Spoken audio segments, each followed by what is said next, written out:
എന്റെ നാടിനെ കുറിച്ച് എനിക്ക് ഒരുപാട് കാര്യം പറയാനുണ്ട്. എന്റെ നാട് കേരള തമിഴ്നാട് ബോർഡറിലെ എരുമാട് എന്ന ഭാഗത്താണ്.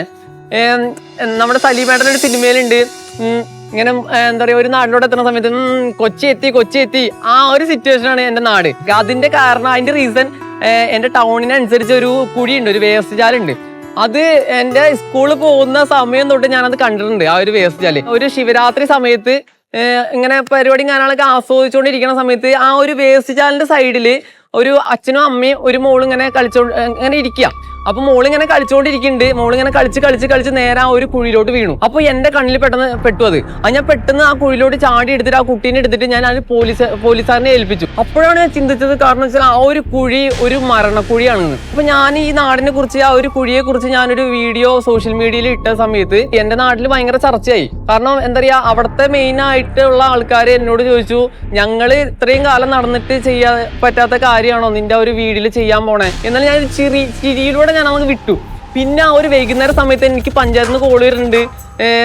എന്താ പറയുക, ഞാൻ നിങ്ങളെ വീഡിയോ കണ്ടിരുന്നു, അതിന് വേണ്ടിയിട്ടുള്ള റീസൺ, അതിന്റെ സൊല്യൂഷൻ പെട്ടെന്ന് തന്നെ കണ്ടെത്തി തരാന്ന് പറഞ്ഞു.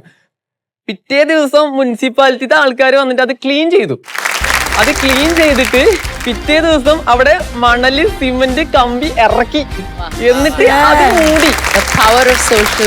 അത് മൂടി. പിന്നെന്ന് വെച്ചാല് എന്റെ നാടിന് എന്താ പറയാ, ചോർന്ന് വലിച്ച് കിടക്കുന്നവർക്ക് വീട് വെച്ചു കൊടുത്തിട്ടുണ്ട്, കറണ്ട് ആയിട്ടും, പിന്നെ എന്താ പറയാ സ്ട്രീറ്റ് ലൈറ്റ്. അപ്പോ ഞാൻ അവർക്ക് ഇങ്ങനെ ഓരോ കാര്യങ്ങൾ ചെയ്യുന്ന സമയത്ത് ഞാനിങ്ങനെ ഓർക്കൂട്ടോ, എത്ര മഴ പെയ്താലും ഒരു തുള്ളി വെള്ളം പുറത്തേക്ക് പോലും എന്റെ വീട്ടില്. അങ്ങനെയായിരുന്നു. ആ സമയത്ത് ഞാൻ എന്റെ അച്ഛനോട് ചോദിക്കും, അച്ഛാ നമ്മളെപ്പോഴും അച്ഛ ഒരു വീട് വെക്കാന്ന്. അപ്പൊ അച്ഛ എന്റെ മുഖത്തോക്കി ചിരിക്കും. ആ ചിരി ഞാൻ ഇപ്പോഴും മറക്കൂല കേട്ടോ.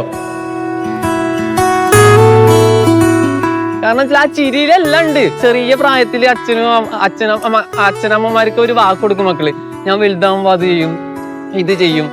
അങ്ങനെ ഞാൻ എന്റെ അച്ഛനും അമ്മയ്ക്കും കൊടുത്തു. ഞാൻ വലുതാവുമ്പോ ഞാനൊരു വീട് വെക്കമ്മ. എന്റെ 23-ാമത്തെ വയസ്സിൽ ഒരു വലിയ വീടല്ലെങ്കിലും ഒരു 1000 സ്ക്വയർ ഫീറ്റിൽ ചെറിയ വീട് വെച്ചു ഞാൻ. കാരണം വെച്ചാല് ഞാൻ പല പണിക്കും പോയിട്ടുണ്ട്. അച്ഛന്റെ കൂടെ ഞാൻ ചെറുപ്പത്തിൽ കൈക്കോട്ടുപണിക്ക് പോയതാ. പിടിച്ചു നോക്കിയ തയമ്പാണ്. ചെയ്യാത്ത പരിപാടികളൊന്നുമില്ല. തെങ്ങ് കയറാൻ പോവും, അടക്ക പറിക്കാൻ പോവും, മരുന്നടിക്കാൻ പോവും, ഇൻഡസ്ട്രിയിൽ വർക്കിന് പോവും. പിന്നെ അങ്ങനെ എല്ലാ പരിപാടിക്കും എന്ന് വെച്ചാൽ കൂലിപ്പണിയിൽ എന്തൊക്കെയാണോ എല്ലാ പരിപാടിക്കും ഞാൻ പോവും. പക്ഷെ ഇപ്പൊ അവരുടെ ആ നാട്ടില് ഞാൻ ഒരിക്കലും ഒരു സ്റ്റാറോ ഒരു വലിയ ആളല്ല. ആ നാട്ടില് അവരുടെ തെറ്റുകൾ ചൂണ്ടിക്കാണിക്കുന്ന ഒരു വ്യക്തിയായിട്ട് മാറി. അടിപൊളി. രജിത്തേട്ടാ, എന്താണ് ഷിജിലാലിന്റെ അടുത്ത് ചോദിക്കാനുള്ളത്? എനിക്ക് ഭയങ്കര അഭിമാനം തോന്നുന്നു ഷിജിലാലിന്റെ കുറെ കാര്യങ്ങൾ കേട്ട് കഴിഞ്ഞപ്പം. സോഷ്യൽ മീഡിയയിലെ കുറെ കാഴ്ചകളെല്ലാം കണ്ടുകൊണ്ട് ചാട്ടത്തിനും ബഹളത്തിനും ഒക്കെ പോയി തൻ്റെ ഭാവിയെ നശിപ്പിച്ചുകൊണ്ടിരിക്കുന്ന പുതിയ തലമുറയ്ക്ക് നല്ലൊരു മെസ്സേജ് കൊടുക്കാൻ പറ്റുന്ന ആളാണ് ഷിജിലാൽ. അങ്ങനെയാണെങ്കിൽ ഷിജിലാൽ എന്ത് മെസ്സേജ് ആയിരിക്കും അവർക്ക് കൊടുക്കാൻ ഉദ്ദേശിക്കുക? ഞാൻ ആ ബിഗ് ബോസിൽ നിന്ന് 100 ദിവസം എനിക്ക് അവിടെ വാഴാൻ സാധിച്ചിട്ടുണ്ടെങ്കിൽ ആ 100 ദിവസം ഞാൻ ഇറങ്ങുന്ന സമയത്ത് കേരളക്കണക്കിൽ ജനങ്ങൾ പറയണം, എനിക്ക് ഷിജുലാലിനെ പോലെയാണോ, ഷിജുലാലാണ് എന്റെ. അത് തന്നെയാണ് ഞാൻ ഉദ്ദേശിച്ചത്. അപ്പൊ അങ്ങനെ ആവാൻ കഴിയട്ടെ. Thank you.